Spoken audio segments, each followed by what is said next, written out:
Rebecca Craver here from the Commission on Congregational Development, and I'm here with Pastor Rusty Rushing.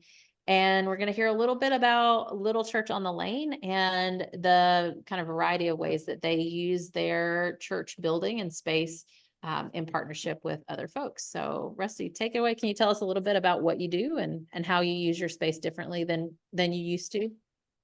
Yeah, I think one of the things that we've really tried to do is to recognize that the facility, the campus that we have it's not ours, it's God's. And so we have tried to open it up to the community. I really feel like, and this is sort of in the history and the DNA of Little Church on the Lane, going back to Bishop Spa, but of really being a healers in the community and providing healing and reconciliation and restoration. And so we've tried to open up the facility to other groups and entities in the community to use the facilities. And so, for example, we've opened up provide office space for some independent Christian counselors, as well as Agape Christian Counseling, which is one of our ministry partners here in Charlotte. And we also provide office space for a nonprofit organization called Health Guidance. And Health Guidance is they provide care and support and navigation services for those that are dealing with life changes, a lot of which are like cancer. And they help the patients that they treat kind of navigate and work through those. Recently, they helped me with my mom's transition into hospice care, and out of that, they just do a great work. But anyway, we provide them office space and partner with them. That's another ministry partner that we have. We partnered with Atrium, with Faith Health Division, which is one of the large hospitals here in town. We have Atrium and we have Novant. And Little Church is sort of strategically located almost a mile from each. And so we're trying to reach out to both of the hospital communities and let them know, hey, we got space. We realize you have meeting rooms and we realize you have a chapel, but sometimes it's nice to get off site and we've got a place that we can provide for you. And so we've had Atrium Faith Health Division. They've been holding monthly meetings at Little Church. The spiritual care department at Atrium held an annual training. We've done trauma-informed training, had them come in and offered that to the community. So we're just trying to open up the facility to those that are outside the congregation, but are involved in, I guess, acts of healing and restoration. Most recently, and this really came out of a Sunday school class I was leading, we were watching or doing a series called 12 Neighbors, and it was looking at, who is our neighbor and how do we love our neighbors? And out of that, it really sparked an interest in one of the attendees. And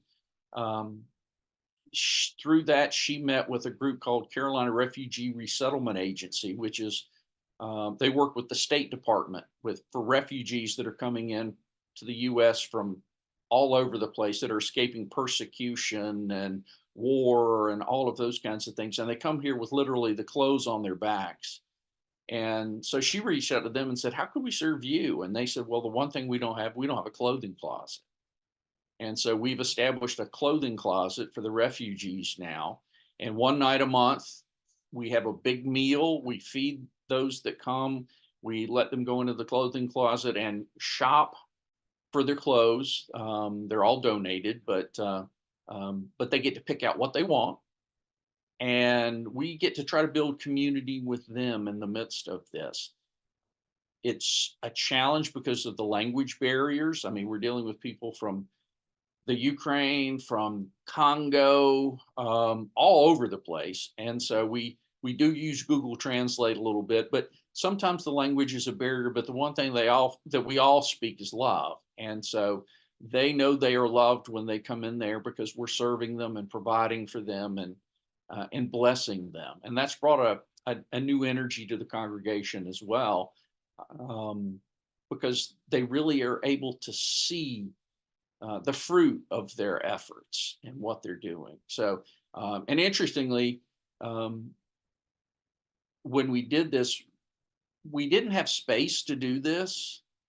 And so the one room we had that we weren't using exclusively was our choir room. And so we converted our choir room into a clothing closet. And at first, we weren't sure how that was going to go over when we went to the congregation, given Moravians and choirs. But I told him, I said, that's a hill I'm willing to die on. This is a ministry that we can provide to the community, and everybody got on board. There was no resistance whatsoever. So it really was a God thing.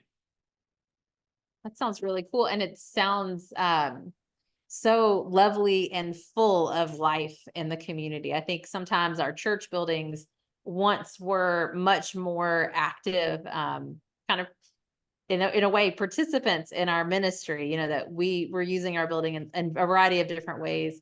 And so it's so cool to hear about how you're bringing those partners in, and they're still working in the same mission and ministry that you have always had. But finding alignment with those partners sounds like that's really working well for everyone. So that's really great.